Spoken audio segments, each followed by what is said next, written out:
जनक नंदनी भी साथ नहीं तेरा छोड़ेगी। लक्ष्मण के ज्ञान की, लक्ष्मण के आन की बान चली जाएगी। गई अयोध्या की शान चली जाएगी।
महाराज दशरथ भिन्न भिन्न प्रकार से कैकेयी को समझा रहे, लेकिन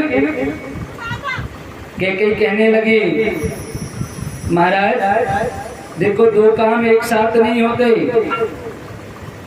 दुई के होए एक समय वाला और हसब छटाई पुलावों गाला। देखो दो काम एक साथ नहीं हो सकते, या तो हंसी कर लो या गाल फुला लो। एक ही काम हो सकता है, या तो आप गाल फुला सकते हो या हंस सकते हो। हंसे भी और गाल भी फुलाएं ऐसा नहीं हो सकता। महाराज आप दाने भी बन रहे हो और कृपणता भी दिखा रहे हो, लोग भी कर रहे हो, दोनों काम एक साथ कैसे होंगे?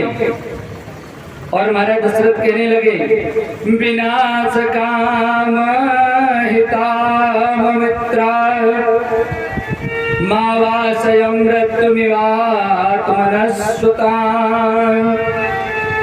चिरं गतांकेन धृतास सर्पी महाविशातेन हतोऽस्मि मोहात्।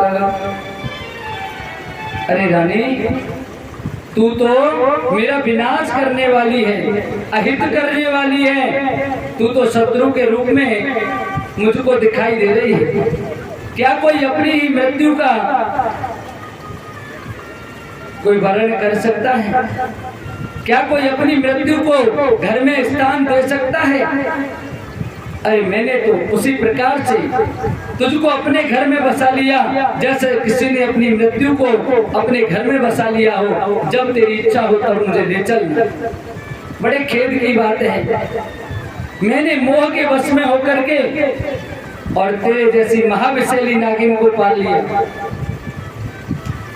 इसीलिए आज मैं मारा जा रहा हूं।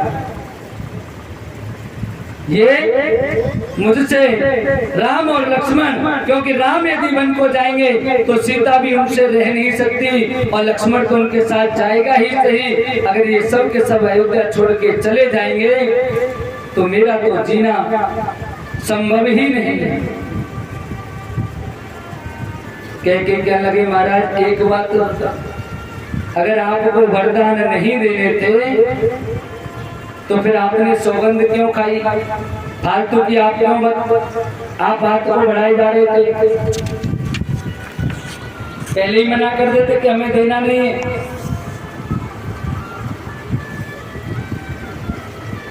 महाराज समझा रहे कि देख तू मान नहीं रही है, भरत भी राज करेगा नहीं। जिसके लिए तू कह रही है ना, भरत उसको कभी स्वीकार नहीं कर सकता है। मुझे भरत पर पूर्ण विश्वास है। और कहने लगे तोर कलंको मोर पछताऊ, तोर कलंको मोर पछताऊ, मोए हुन में कहीं न जाय हिकाऊ। श्री राम जय राम जय जय राम, श्री राम जय राम जय जय राम। कहने लगे हे रानी, ये जो तेरा कलंक है ना, ये तेरा पछतावा मेरे मरने से भी मिटेगा नहीं। इसीलिए मैं तुझसे अभी भी कह रहा हूँ, अभी भी समझ जा, अभी कोई देर नहीं हुई है। और तू मुंह छिपा करके भी आंखों की ओट में जाकर के बैठ जाएगी तो क्या समझ रही है कि मुंह नहीं दिखेगा? हम यदि आंखें बंद कर लें तो इससे सूरज नहीं डूब जाता है, सूरज तो अपने समय पर ही डूबता है।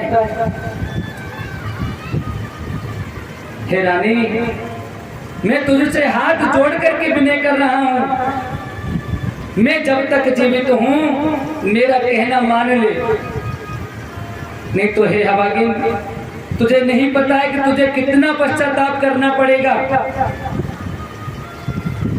और फिर उस पश्चाताप से क्या होना? का वर्षा जब कृषि सुखाना, उस वर्षा का क्या लाभ? जब सारी कृषि सूख जाए उसके बाद बरसात होती रहे तो कोई लाभ थोड़े ही है। और बाद में केवल एक ही बात समझ में आएगी कि अब पछताए हो तो क्या, जब चिड़िया चुन गई खेत। कोई लाभ नहीं होगा उस समय पछतावा करने से। इसलिए अभी तेरे पास समय है। और दशरथ जी महाराज आज विधाता से ऐसा सोच रहे हैं, ऐसा विनय कर रहे हैं, प्रार्थना कर रहे हैं कि हे भगवान, ये रात इतनी लंबी हो जाए कि कभी इसकी सुबह हो ही नहीं, न सुबह होगी और न राम को वन जाना पड़ेगा। ऐसी मनोती मानना है, लेकिन काल चक्र है, इसको तो अपने समय से चलना ही पड़ता है। आज मूर्छित होकर के राजा दशरथ वहीं पर पड़े रहते हैं। इधर सुबह हुआ, बहुत देर तक जब महाराज बाहर नहीं निकले, सब लोग सोचने लगे कि जो महाराज ब्रह्म मुहूर्त में उठ जाते थे, आज क्या कारण है, आज तो राम का राज्याभिषेक होना है और फिर भी बाहर नहीं निकल के आए। सबने सुमंत्र से कहा, ये सुमंत्र जी, आप महाराज के निकटतम हैं, आप उनके पास जाकर के पता तो लगाइए कि आज महाराज क्यों नहीं आए। कहने लगे, जाहो सुमंत्र जगावहु जाई, जाहो सुमंत्र जगावहु जाई, कीजिए काजो रजाय सुपाई।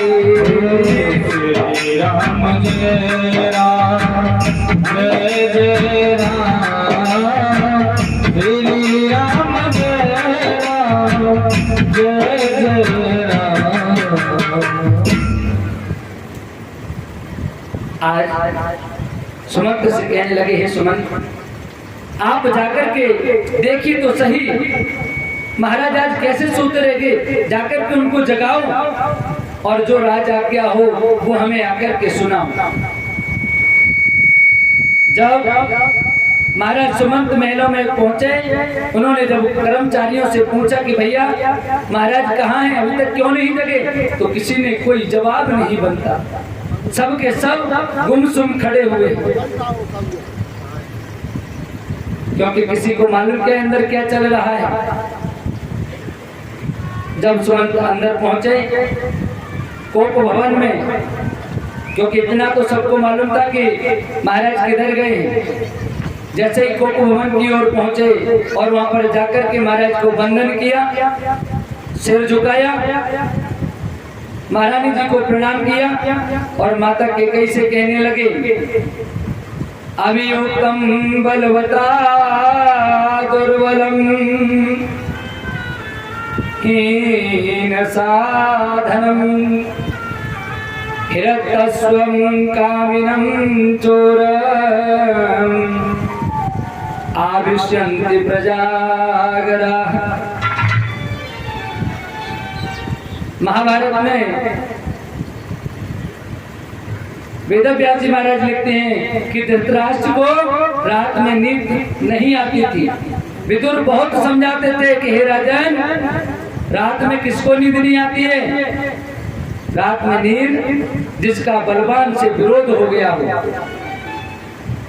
जो व्यक्ति किसी बलवान से टकरा गया हो उसको नींद नहीं आती है, जो दुर्बल हो उसको नींद नहीं आती है, जो साधनहीन हो उसको नींद नहीं आती है, जो कामी पुरुष हो अथवा चोर हो, ऐसे लोगों को रात में नींद नहीं आती है। जिसका सब कुछ हरण कर लिया गया हो उसको नींद नहीं आती है। महाराज आज सुमंत्र जब रानी से पूछने लगे, परीन राजा ही नींद निशि, राजा को भी आज रात भर मूर्छित तो पड़े रहे लेकिन नींद नहीं आई। हे तो जान जगदीश, और आज भगवान का इसमें कुछ न कुछ हाथ समझ करके कि भगवान की इच्छा से ही सब कुछ हो रहा है। और राम राम रटि भोर की केवल एक ही शब्द रट रहे हैं, राम राम, बेटा राम, राम के अलावा दूसरा शब्द उनके होठों पे नहीं आता, जुबान पे दूसरा शब्द नहीं है। और इस प्रकार से सुबह हो जाती है उनकी। और कहते हैं जब सुमंत्र जी आए, अश्रुत्वा राजवचनम कथम गच्छामि भामिनी तत्श्रुत्वा मंत्रिणो वाक्यम राजा मंत्रिणमप्यृत्य। तब सुमंत्र ने कहा, हे महारानी, मैं महाराज की आज्ञा सुने बिना यहाँ से जा नहीं सकता, इसीलिए मुझे बताइए महाराज की क्या आज्ञा है, महाराज मूर्छित कैसे हैं? कहने लगी, आप जाओ और जाकर के राजकुमार राम को बुला करके ले आओ, महाराज अभी ठीक हो जाएंगे। तो मंत्री की बात को सुन करके और राजा कहने लगे, सुमंत्र रामं द्रक्ष्यामि शीघ्रमानय सुंदरम सह मन्यमानः कल्याणम हृदयेन नंदन च। महाराज भी कहने लगे, हे सुमंत्र, आप मेरे पुत्र जो कि देखने में बहुत ही सुंदर हैं, आप उनको यहाँ पर लिवा करके ले आए, मेरी उनको देखने की बड़ी इच्छा हो रही है।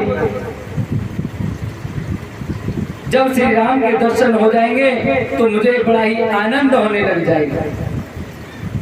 आज सुमंत्र भगवान श्री राम को बुलाने के लिए चले जाते हैं और सोच रहे हैं कि पता नहीं महाराज राम से क्या कहेंगे। जब सुमंत्र जी दरवाजे पर भगवान श्री राम के पास पहुंचते हैं तो दूर से ही राम खड़े होकर के उनका अभिवादन करते हैं और कहने लगे, तात, आप तो मेरे पिता के समान हैं। यदि आपने आदेश किया होता, यदि आपने किसी दूसरे भृत्य के द्वारा, किसी सैनिक के द्वारा सूचना भिजवा दी होती, मैं आपके पास आ जाता, आपने मेरे पास आने का कष्ट क्यों किया? ये राम है जो वृद्ध पुरुषों की किस प्रकार से सेवा की जाती है, उनका सम्मान कैसे किया जाता है, ये राम के चरित्र से हम समझ सकते हैं। और आज के बालक यदि कहीं पर बैठे हुए हैं, कोई बुजुर्ग व्यक्ति यदि कहीं पानी की पूछ ले तो 2 बार तो सुनेंगे नहीं, और तीसरी बार जब खड़ा होकर वो खुद जा रहे हो तो बोल रहे मेरे लिए भी लेते आना। खुद तो पिलाएंगे नहीं, लेकिन अपने लिए अवश्य मंगवा लेंगे।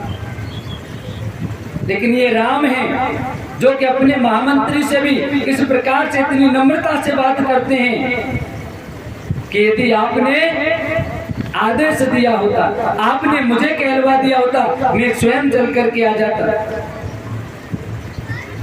सुमंत्र जी कहने लगे, प्रांजलिः सुमुखं दृष्ट्वा विहार शयनासने राजपुत्र मुवाचेदं सुमंत्रो राजसत्कृतः। बिहार कालिक शयन के लिए जो आसन था, उस पलंग पर बैठे हुए भगवान श्री राम सुंदर मुख वाले राजकुमार राम का दर्शन करके उन्होंने राजा दशरथ के द्वारा, जो कि सम्मानित सुमंत्र हैं, उन्होंने हाथ जोड़ करके कहा, कौसल्या सुप्रजा राम पिता त्वां द्रष्टुमिच्छति महिष्यापि कैकेय्या गम्यतां तत्र माचिरम्।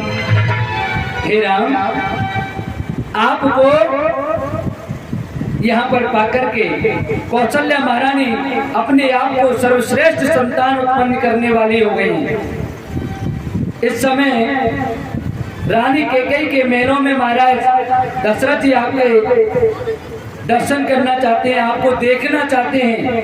चलिए, आपको बिल्कुल भी वहां पर विलंब नहीं करनी चाहिए। और भगवान श्री राम ने दशरथ जी के पास में जाकर के उनको प्रणाम किया, उनको गले लगाने के लिए उठाना चाहते थे, लेकिन बीच में ही महाराज दशरथ बेहोश होकर के पुनः गिर पड़ते। आज महाराज को बिल्कुल भी होश नहीं है। राम सोचने लगे, राजान मूर्छितं दृष्ट्वा चुक्रुशः सर्वयोजितः किमर्थं रोदनम् इति वसिष्ठो अपि समाविशति। महाराज, आपकी मूर्छा का कारण क्या है? और जैसे ही महाराज मूर्छित हुए, रनवास में चारों तरफ से मातम छा गया। रानी आज रोने लगी हैं और इस रुदन को, क्रंदन को सुन करके उसी समय पर गुरुवर वशिष्ठ वहां पर आ जाते। भगवान राम आज गुरुदेव के चरण पड़ते हैं। राम बभ्रक्ष किमिदं राज्ञो दुःखतस्य कारणम् एवं पृच्छति रामे सा कैकेयी रामं ब्रवीत्।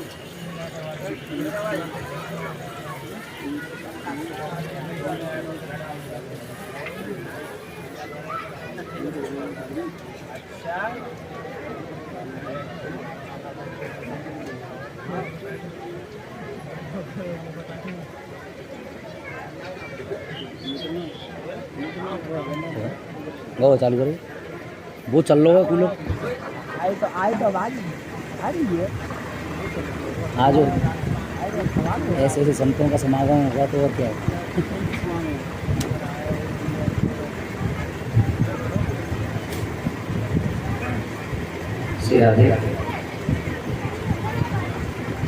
कहने लगे, राजन के दुख का कारण क्या है? महाराज आज इतने दुखी कैसे हुए कि इनको आज मूर्छा तक आ गई। भगवान राम ने जब कैकेयी से पूछा, कैकेयी मैया कहने लगी कि हे राम सुनो, सुनहु राम सब कारण एहो, सुनहु राम सब कारण एहो, राजहि तुम पर बहुत स्नेहो। सुनहु राम सब कारण एहो, राजहि तुम पर बहुत स्नेहो। कहने लगे, हे राम महाराज को तुम पर बहुत स्नेह, बहुत प्रेम करते हैं आपसे। और अब मेरी पूरी बात सुनो। और देखो एक बात और मैं आपको बता दूं, तुलसीकृत रामायण में नहीं आता है, रामचरितमानस में ये बात नहीं आती है, आनंद रामायण में आती है। भगवान श्री राम माता कैकेयी से एक बार अकेले में उनके महल में बैठे हुए वार्तालाप कर रहे थे। उनकी गोद में सर रख करके सो रहे थे। मैया कैकेयी जब प्यार कर रही थी, दुलार रही थी अपने बेटे को, तो राम कहने लगे, मैया हाँ मैं तुमको कितना प्यारा हूँ। राम ये तुमने कैसी बात कर दी? कोई माँ अपने पुत्र के प्यार की तुलना कर सकती है कि वो कितना प्यारा है? प्राणों से प्यारे हो बेटे। मैया मैं आपसे कुछ मांगू तो मुझे मिलेगा? हाँ अवश्य मिलेगा। मैया आप देख लो, वचन दे रही हो। हाँ मैं वचन दे रही हूँ, आप जो मांगेंगे मैं आपको अवश्य दूंगा। मैया मेरे मांगने से आपको इस संसार में कलंक लग सकता है। कहने लगे, बेटा अगर तेरे कारण मुझे एक बार नहीं 100 बार भी कलंक लगेगा तो भी मैं पीछे नहीं हटूंगी। देख लो मैया, मैंने कुछ मांगा तो मेरे मांगने से हो सकता है इस संसार में आपको इतना कलंक लगे कि इस संसार के लोग आपके नाम, अपने बच्चों के नाम भी न रखें आपके जैसा। कहने लगी, मुझे इस बात की कोई चिंता नहीं है मैया,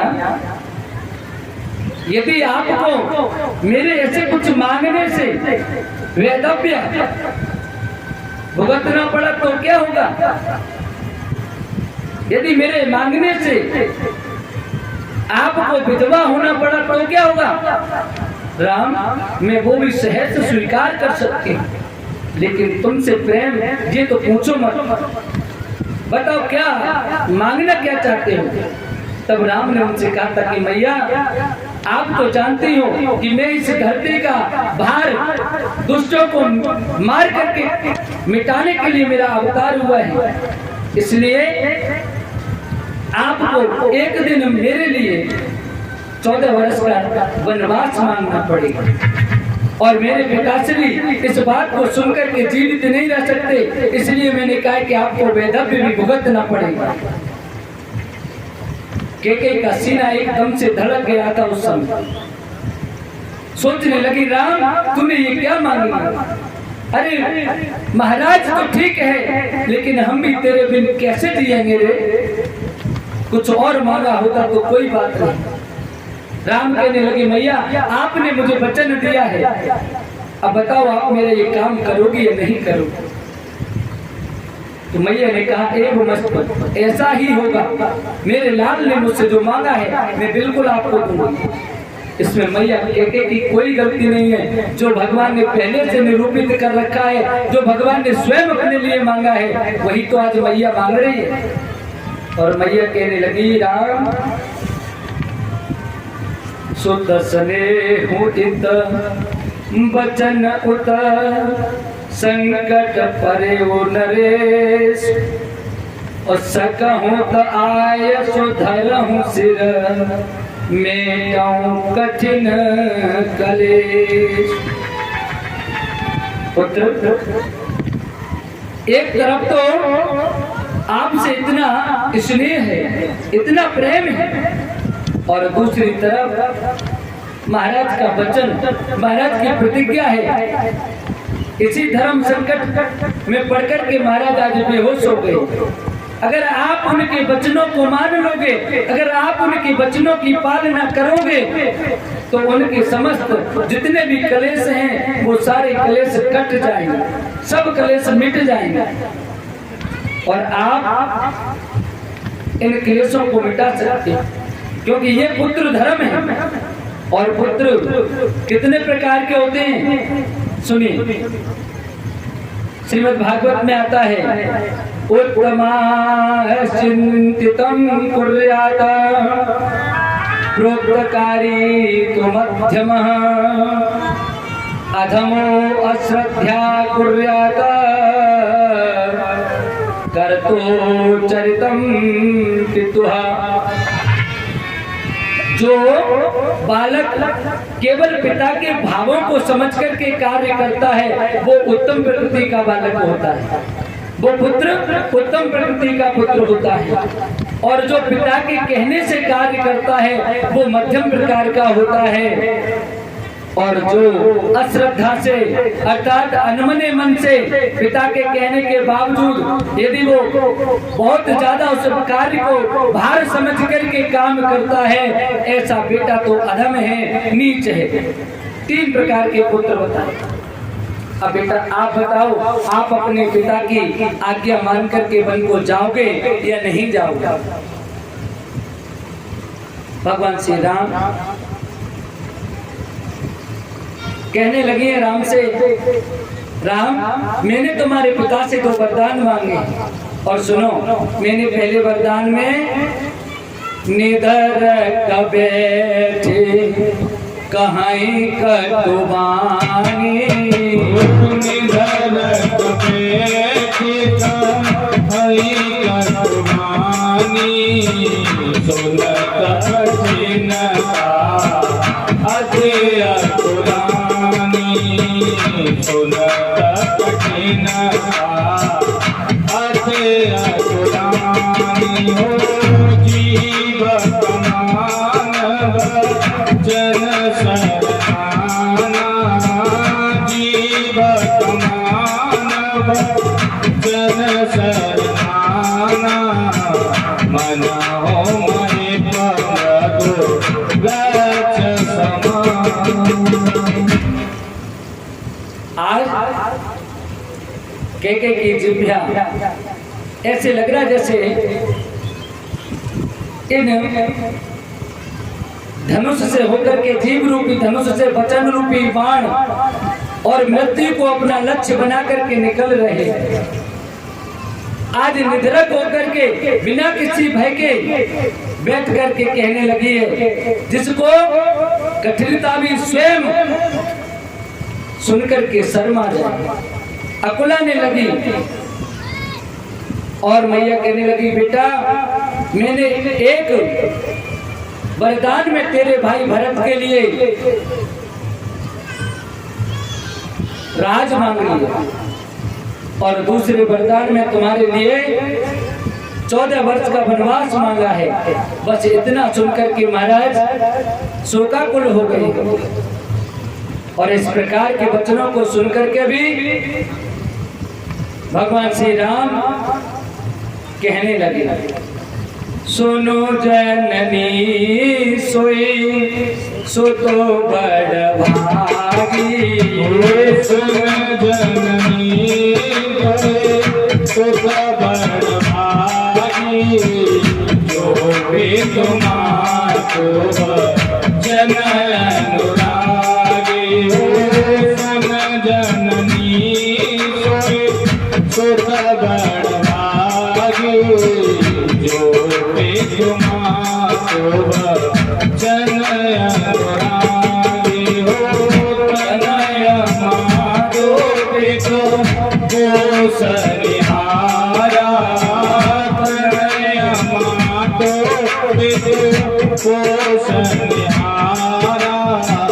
दुर्लभ जनन सकल संसारा, दुर्लभ जनन सकल संसारा।